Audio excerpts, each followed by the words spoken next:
شرور أنفسنا ومن سيئات أعمالنا من يهد الله فلا مضل له ومن يضلل فلا هادي له ونشهد أن لا إله إلا الله وحده لا شريك له ونشهد أن محمدا عبده ورسوله صلى الله عليه وسلم إن الله وملائكته يصلون على النبي يا أيها الذين آمنوا صلوا عليه وسلموا تسليما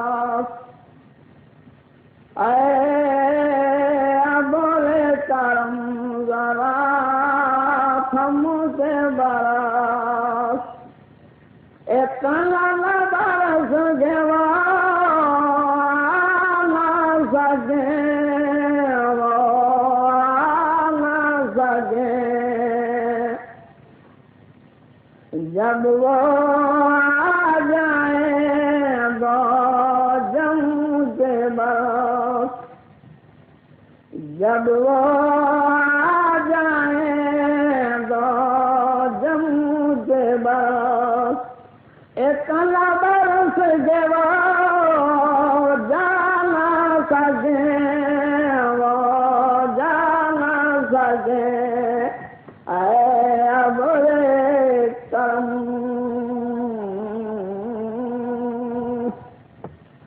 آمد ہے کسی حور سبھی گا رہی ہے افلاک بڑھ جو دھوم مچی جا رہی ہے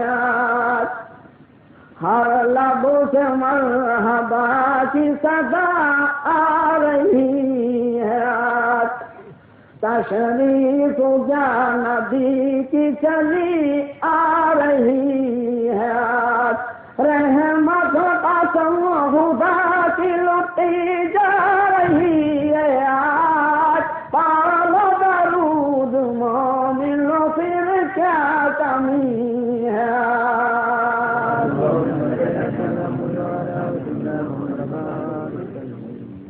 ذکر خدا رسول کی محفل سجی ہے آج حوروں میں دھوم صلی اللہ کی مچی ہے آج جنت خدا کے نور سے دلہن بنی ہے آج ہر گل کے ہوٹھوں پہ دیکھو ہنسی ہے آج رحمت قسم خدا کی لٹی جا رہی ہے آج پالو درود ملو پھر کیا کمی ہے آج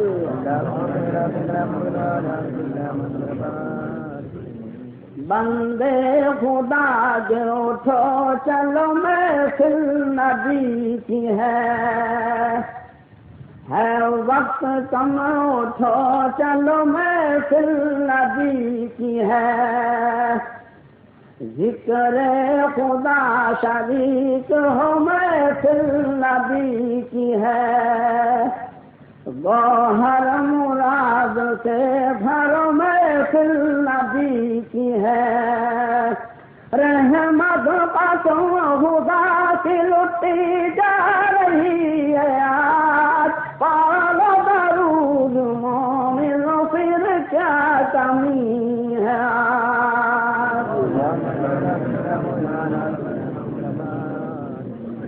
قرآن اور حدیث کو مضبوط تھام لے نہ یہاں خلاف شرع ہرگز تو کام لے بندے خدا تو ہر گھر مولا کا نام لے تو حشر میں رسول سے کوثر کا جام لے، رحمت قسم خدا کی لٹی جا رہی ہے آج، پالو درود مومن پھر کیا کمی ہے آج۔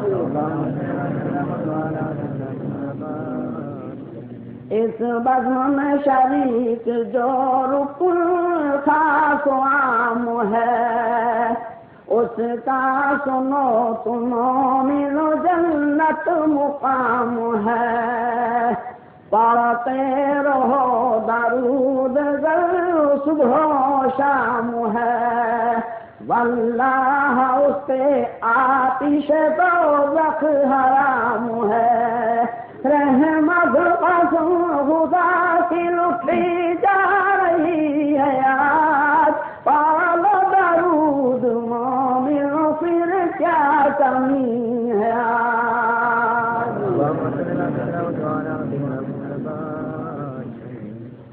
میرے محترم دوستو، میرے بھائی اور میری بہن، قرآن کریم کے 5ویں پارے میں سورہ نساء کے 70 میں رکوع میں 115 نمبر کی آیت میں اللہ تعالیٰ ارشاد فرماتے ہیں، وَمَن يُشَاقِقِ الرَّسُولَ مِن بَعْدِ مَا تَبَيَّنَ لَهُ الْهُدَىٰ وَيَتَّبِعْ غَيْرَ سَبِيلِ الْمُؤْمِنِينَ نُوَلِّهِ مَا تَوَلَّىٰ وَنُصْلِهِ جَهَنَّمَ وَسَاءَتْ مَصِيرًا۔ اللہ تبارک تعالیٰ فرما رہے ہیں کہ بات معلوم ہو جانے کے بعد، ہدایت آ چکنے کے بعد، کلمہ پڑھ لینے کے بعد جو میرے محبوب صلی اللہ علیہ وسلم کی مخالفت کرے، ان کے حکم، ان کے بتائے ہوئے طریقے سے الگ چلے اور مومنوں کی جماعت طریقے سے الگ طریقہ کوئی اختیار کرے، مومنوں کی جماعت سے مراد صحابہ کرام، ان کی طریقے سے الگ طریقے پر چلے تو اللہ تعالیٰ فرما رہے ہیں ہم اس کو ادھر ہی جانے دیتے ہیں جدھر وہ جا رہا ہے، اور اس کا انجام کیا آتا ہے؟ اس کا انجام یہ آتا ہے کہ وہ جہنم میں جھونک دیا جاتا ہے، اور جہنم جو ہے وہ بہت ہی بری جگہ ہے۔ یہ تو قرآن کریم ترمذی شریف جلد 2 صفحہ نمبر 102 حدیث نمبر 500 اور 501 کتاب الایمان میں لکھا ہے۔ حضرت ابو ہریرہ رضی اللہ تعالیٰ عنہ فرماتے ہیں کہ حضور سے شخص فرمایا کہ یہودیوں کے 71 یا 72 فرقے ہو گئے، اور اسی طرح نصرانی کے بھی ہو گئے، لیکن میری امت کے 73 فرقے ہوں گے، یعنی اس سے بھی ایک زیادہ، اس سے بھی ایک زیادہ۔ ان فرقوں میں سے صرف ایک فرقہ جنت میں جائے گا، باقی سارے کے سارے جہنم میں جائیں گے۔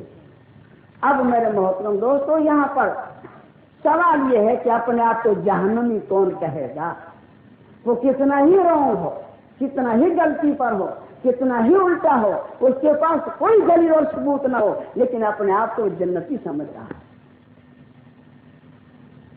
آج والجماعت کا فیصلہ ہے کہ والجماعت کون ہے، یہ جنت میں جانے والی جماعت کون ہے، اس کو آج اس کی جڑ کو انشاءاللہ پکڑنا ہے، تاکہ کسی مسلمان کے دل میں شک اور شبہ نہ ہو، اس کی جڑ کو پکڑنا ہے۔ تو اب میرے محترم دوستو، سنت والجماعت ترمذی شریف جلد 2 صفحہ نمبر 108 حدیث نمبر 535 علم کے بیان میں لکھا، حضور نے فرمایا کہ تم ایک زمانہ ایسا آئے گا کہ کثیر اختلاف دیکھو گے، کثیر یعنی بہت کثرت سے اختلاف دیکھو گے،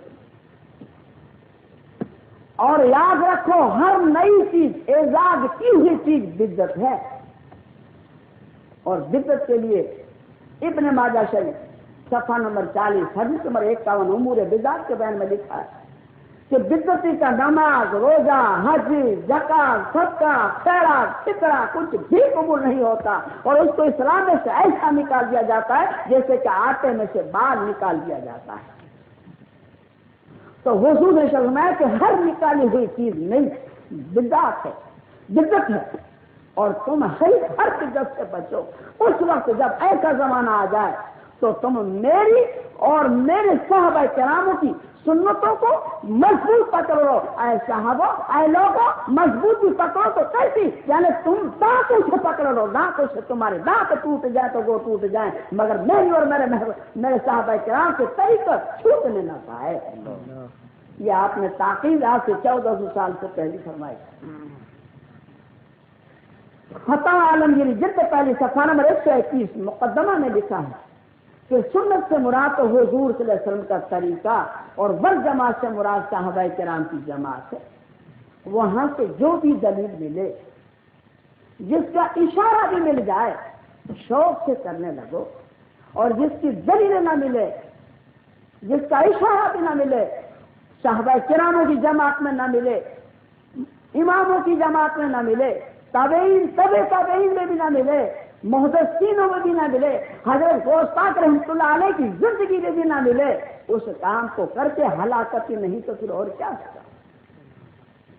اس کو کر کے ہلاکت نہیں ہوگی تو میرے بھیا اور کیا ہوگا؟ جب حضرت غوث پاک رحمۃ اللہ علیہ نے بھی نہیں کیا اس کام کو کر کے، وہ شیطانی فریب اور نفسانی دھوکہ نہیں تو اور کیا ہوگا؟ تو اب حضور صلی اللہ علیہ وسلم معراج کو جاتے ہیں، اور معراج کو سب کچھ دیکھا، اور دیکھنے کے بعد آپ کی دلی تمنا یہ تھی کہ ایسی سچی دلیل جو آنکھوں سے میں نے دیکھی ہے بھلا کون نہیں مانے گا؟ دنیا پہ جانے کے بعد وہ محنت کروں، وہ سمجھانے میں دھب اختیار کروں کہ جتنی بھی دنیا میں مخلوق ہے وہ ساری کی ساری جنتی ہو جائے اور جہنم توری کی توری پڑی رہے۔ یہ آپ کی تمنا ہے۔ جب آپ نے محنت آ کر کی تو 3 طبقے ہو گئے۔ ایک تو لبیک کہنے لگے جو بھی بات حضور صلی اللہ علیہ وسلم کہہ دی، ایک طبقہ وہ تھا کہ معجزہ دیکھنے کے بعد ایمان لے آئے، اور ایک طبقہ وہ تھا کہ معجزہ دیکھنے کے بعد بھی انکار کر دیا۔ تو جب معجزوں کا انکار کر دیا تو آج کرامت کا کوئی انکار کر دے تو کون سی بڑی بات تھی؟ کون سی بڑی بات؟ کوئی بڑی بات نہیں۔ تو اب میرے محترم دوستو، جب حضور صلی اللہ علیہ وسلم کی بات نہیں مانی گئی، ٹھکرا دی گئی، رد کر دی گئی، باطل سمجھی گئی، تو حضور صلی اللہ علیہ وسلم کو جو رنج ہوا تھا وہ تو حضور صلی اللہ علیہ وسلم ہی جانے، ہم ان کا قیاس بھی نہیں کر سکتے کہ ان کو رنج کیا ہوا ہوگا۔ لیکن خداوند کریم کا فتویٰ سنیے، قرآن کریم کے 12ویں پارہ سورہ ہود کے 10ویں رکوع میں 118 نمبر کی آیت میں رضا فرماتے ہیں وَلَوْ شَاءَ رَبُّكَ لَجَعَلَ النَّاسَ وَلَوْ شَاءَ رَبُّكَ لَجَعَلَ النَّاسَ أُمَّةً وَاحِدَةً وَلَا يَزَالُونَ مُخْتَلِفِينَ۔ اے میرے محبوب صلی اللہ علیہ وسلم، آپ کا رب چاہتا تو تمام ساری کی ساری جماعتوں کو ایک بنا دیتا، تمام گروہوں کو، ٹکڑیوں کو، پارٹیوں کو ایک بنا دیتا، لیکن میرے محبوب یہ تو اختلاف کرتے ہی رہے۔ ہو گیا معاملہ صاحب؟ یا محمد صلی اللہ علیہ وسلم کو یہ فتح مل چکا کہ وہ اختلاف کرتے رہیں گے، تو میرے محترم دوستوں ہم اور آپ کسی کو بھی نہیں سمجھا سکتے۔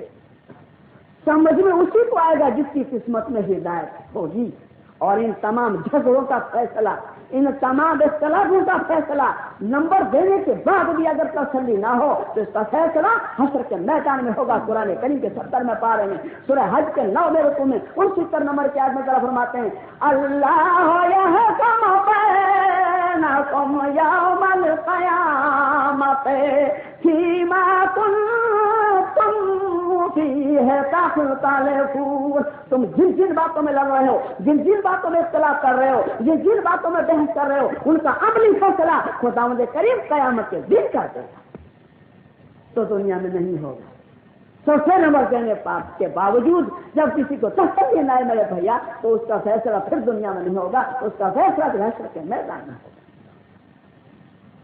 تو اب اللہ تبارک و تعالیٰ فرماتے ہیں کہ وہ تو گروہ گروہ رہیں گے، اور حضور نے کیا فرمایا کہ ایک گروہ جنتی باقی سب جہنمی. یہ تو حدیث تھی، مگر آیت کریمہ کو بھی سن، آیت کریمہ کو بھی سن. قرآن کریم کے 21 میں پار سورہ روم کے 4 رکوع میں 32 نمبر کی آیت میں فرماتے ہیں من الذین فرقوا دینہم وکانوا شیعا، جن لوگوں نے دین میں اختلاف کر کے پھر پارٹی بنا لی، پارٹی بنا لی. کل حزب بما لدیہم فارغون، اور ہر گروہ یہ سمجھ رہا ہے کہ ہم حق پر ہیں. ہر گروہ یہ سمجھ رہا ہے، وہ اس کے پاس قرآن کی دلیل نہ ہو، حدیث کی دلیل نہ ہو، فقہ کی دلیل نہ ہو، لیکن وہ یہ سمجھ رہا ہے کہ ہم حق پر ہیں. جب رانگ شاید کو رائٹ سمجھنے لگے اس کو ہدایت کے ہونا مشکل میرے. تو اب یہ تو اللہ نے فرما دیا. تو قرآن کریم کے 11 پارے سورہ یونس کے 2 رکوع میں 19 نمبر کی آیت میں فرماتا ہے وَمَا كَانَ النَّاسُ إِلَّا أُمَّةً وَاحِدَةً فَاخْتَلَفُوا. یہ جماعتیں جو ہیں پہلی ایک ہی جماعت تھی، پھر بعد میں پھر اس کے بعد میں گروہ پالتی ہو گئی. کیوں ہو گئی؟ کس لیے ہو گئی؟ قرآن کریم کے 25 میں پا رہے ہیں سورہ شورى کے 2 رکوع میں 14 نمبر کی آیت میں فرماتا ہے وَمَا تَفَرَّقُوا إِلَّا مِن بَعْدِ مَا جَاءَهُمُ الْعِلْمُ بَغْيًا بَيْنَهُمْ. یہ لوگ جو ٹکڑے ہوئے جا رہے ہیں، گروہ پارٹی ہوئے جا رہے ہیں، ان کو علم حق آ جانے کے بعد بھی اپنی ضد سے ہوئے جا رہے ہیں. علم تو ہے حق اور نہ کی دلیل تو قرآن حدیث میں موجود ہے، لیکن ضد میں میرے بھیا ہوتے چلے جا رہے ہیں. کیسے ضد میں ہو گئے؟ اس کی سمجھ میں یہ بات کیسے ہے کہ بھائی ضد میں گروہ ہوتے چلے جا رہے ہیں. قرآن کریم کے پہلے پارے سورہ بقرہ کے 8 رکوع میں 65 اور 66 نمبر کی 2 آیت میں فرماتے ہیں وَلَقَدْ عَلِمْتُمُ الَّذِينَ اعْتَدَوْا مِنْكُمْ فِي السَّبْتِ فَقُلْنَا لَهُمْ كُونُوا قِرَدَةً خَاسِئِينَ. تمہیں ان لوگوں کا قصہ معلوم ہے جو حد سے آگے بڑھ گئے. ہم نے اس پر ہفتے والے دن کو مچھلی کا شکار کیا مگر وہ آگے بڑھ گئے، تو ہم نے بھی کہہ دیا کہ تم ذلیل بندر ہو جاؤ. وہ ذلیل بندر ہو. پھر یہ 65 نمبر کی 66 نمبر کے اندر فرماتے ہیں فَجَعَلْنَا نَكَالًا لِمَا بَيْنَ يَدَيْهَا وَمَا خَلْفَهَا وَمَوْعِظَةً لِلْمُتَّقِينَ. اس زمانے والوں کے لیے اور آنے والے لوگوں کے لیے ہم نے ایک عبرتناک واقعہ اور پرہیزگاروں کے لیے ایک نصیحت کی دلیل بنا دی. ہم نے وہ کیسے ہو گئے؟ ایک امت پر اللہ تبارک و تعالیٰ نے ان پر جمعہ فرض کیا تو انہوں نے کہا کہ ہم کو جمعہ پسند نہیں، ہم کو شنیچر دے. اللہ کی بات پسند نہیں کی، اپنوں نے مانگی اپنی طرف سے، تو اللہ تعالیٰ نے ان کی خواہش کو پوری کر دی کہ اچھا چلو شنیچر کو تم کو دے دیا، لیکن ایک شرط کے شنیچر کے دن تمہارے پر مچھلیوں کا شکار ہے. اب امتحان یہ ہوا کہ شنیچر کے دن مچھلیاں پانی پر گر رہی ہوں، اور اس کے بعد پورا ہفتہ ایک مچھلی بھی نظر نہ آئے. مہینوں تک انہوں نے صبر کیا، مچھلی کھانے کو نہیں ملے، خوشبو کو طلبیں. پھر ایک انسان نے ہیلا تلاش کیا تو کیا کیا، یعنی شنیچر کو اس میں گل ڈال دیا تو ایک مچھلی اس میں پھنس گئی. تو وہ دھاگا جو تھا اس کو درخت سے باندھ دیا. اب اتوار کے دن ساری مچھلیاں چلی گئی مگر وہ تو نہیں جا سکتی تھی کیونکہ پھنس گئی. اس لیے اس نے دھاگے کو کھینچ کے پکڑ کے لے آیا اور پکانے لگا گھر میں. اور اس پڑوس میں خوشبو آئی، سارے جمع ہو گئے کہ بھائی یہ مچھلی تینے کہاں سے بھائی؟ ہم تو زمانہ ہو گیا مچھلی نہیں مل رہی ہمیں، تو کہاں سے پکڑ کے لایا؟ تو اس نے کہا کہ بھائی دیکھو میں نے کل کو نہیں ماری، میں نے تو آج کو ماری ہے، میں نے کل کو نہیں پکڑی، کل کو میں نے ہاتھ بھی نہیں لگایا، آج میں نے پکڑی ہوں، آج پکڑا ہوں۔ تو گویا اس کا پکڑنا تو کل ہی کا تھا، سمجھے، مگر یہ ہلا اس نے تلاش کر دیا۔ تو آپ لوگوں کو جب پتا چلا کہ یہ ایک ترکیب اچھی ہے، بھائی سنیچر کو تو مارتے نہیں، ہم تو اتوار کو پکڑتے ہیں، تو سبوں نے گل ڈالنا شروع کر دیا۔ جب سبوں نے گل ڈالنا شروع کر دیا اور مچھلی اچھی خاصی پکڑنے لگے تو پھر تو لوگوں نے گڈھے کے گڈھے گاڑ دیے۔ جب پانی بھر جاتا کھڈوں میں تو مچھلی بھی بھر جاتی، پھر اس کے اوپر کانٹے رکھ دیتے، پانی بہہ جاتا، مچھلی پورے کا پورا گڈھا بھر کے رہ جائے، اور پھر بیل گاڑیاں بھر بھر کے لانے۔ تو اس میں 3 جماعتیں، ایک جماعت تو وہ ہو گئی جو مچھلی مارنے والی تھی، اس میں ایک مولوی کی جماعت تھی جو حق پرست تھی، وہ انہیں منع کر رہی تھی کہ یہ تمہارا ہیلا ہے اور حرام ہے، اس کو مت کرو، خدا سے ڈرو، اس کے قہر سے غضب سے ڈرو۔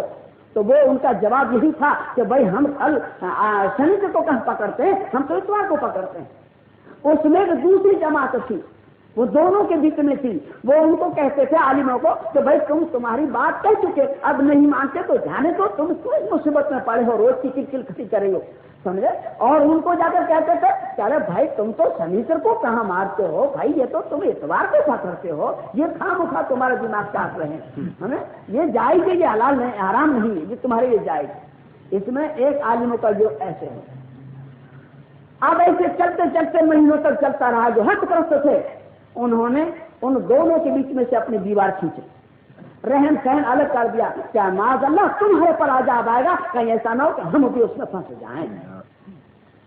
اب کچھ دنوں کے بعد کیا دیکھتے ہیں کہ دن کے 9-10 بج گئے، کوئی دروازے ہی نہیں کھولتا، سارے کے سارے بند۔ کسی ایک لڑکے کو اوپر چڑھایا، بھائی دیکھ بھی تو، اور لڑکا جب اوپر چڑھ کر دیکھا تو کیا دیکھا کہ سارے کے سارے بندر ہوئے، بڑے تھے وہ بندر، عورتیں بندریاں، اور چھوٹے بچے تھے وہ چھوٹے بندر۔ انہوں نے جا کر اندر جا کے دروازے توڑے اور بندر سب نکلے، سب پہچانا جاتا ہے یہ فلاں ہے، یہ فلاں ہے، یہ فلاں ہے، اور سب ان کے قدموں میں لوٹ رہے ہیں، لپک رہے ہیں، مگر اب کیا معاملہ تو نہیں چلتا ہے۔ تو وہ بندر 3 دن زندہ رہے، اور 3 دن کے بعد سارے کے سارے بندر مر گئے۔ یہ جو فی الحال بندر ہیں وہ اللہ کی ایک مخلوق ہمیشہ کے لیے ہے پہلے۔ تو اب اس میں وہ مچھلی پکڑنے والے ہی ہلاک نہیں ہوئے، بلکہ جو دونوں طرف ڈوگرا بجا رہے تھے وہ عالم جو تھے وہ بھی بندر بن گئے ہوئے۔ تو یوں گروہ ہو گئے۔ علم حق آ جانے کے بعد آپس کی ضد کہ اس میں حرج کیا ہے، میرے محترم دوست ابھی سنیے دلیل حرج کیا ہے، حرج کیا ہے اس کو سنیے۔ اب میرے محترم دوستوں یہ اس طرح سے گروہ ہوتے الگ الگ۔ تو ہماری جماعت میں بھی کتنی جماعتیں ہیں؟ ایک تو صرف ایک قرآن کو مانتے ہیں اور وہ اپنے آپ کو سنت والجماعت ہیں۔ ایک ہماری جماعت میں وہ جماعت ہے جو قرآن و حدیث کو مانتے اور کہتے ہیں کہ ہم سنت والجماعت۔ ایک جماعت وہ جو قرآن حدیث اور فقہ کو مانتی ہیں اور کہتے ہیں کہ ہم سنت والجماعت۔ اور چوتھی ایک جماعت ایسی ہے نہ قرآن کو مانے، نہ حدیث کو مانے، نہ فقہ کی کتابوں کو مانے، وہ بھی کہتے ہیں کہ ہم سنت والجماعت۔ یعنی جہنمی اپنے آپ کو کون کہے گا بھیا، سبھی اپنے آپ کو جنتی کہہ رہے ہیں کہ کتنا ہی غلطی پر ہو، کتنا ہی رونگ ہو، لیکن سمجھ رہے اپنے آپ کو جنتی۔ تو اب پہلے تو اس کو سن لیں جو قرآن حدیث اور فقہ کو بھی نہیں مانتی اور کہتی ہم سنت والجماعت ہیں، پہلے ان کی دلیلیں سن لو، پھر قرآن والے کی، پھر قرآن حدیث والے کی، اس کے بعد قرآن حدیث اور فقہ والے کی۔ یہ جو قرآن حدیث اور فقہ کو نہیں ماننے والے لوگ اور کہتے ہیں ہم سنت والجماعت ہیں، تو یہ لوگ کون سے ہیں؟ یہ تعجیہ پرست اور قبر پرست والے ہیں۔ یہ تعجیہ پرست اور قبر پرست والے جو ہیں یہ نہ قرآن کو مانے، نہ حدیث کو مانے، نہ فقہ کی دلیل کو مانے۔ جس کو جس بارے کا صفحہ نمبر چاہیے انشاءاللہ ہم سے لے لو، اگر حق کی تلاش ہے تو۔ میرے محترم دوستو، قرآن کریم کا یہ فیصلہ، قرآن کریم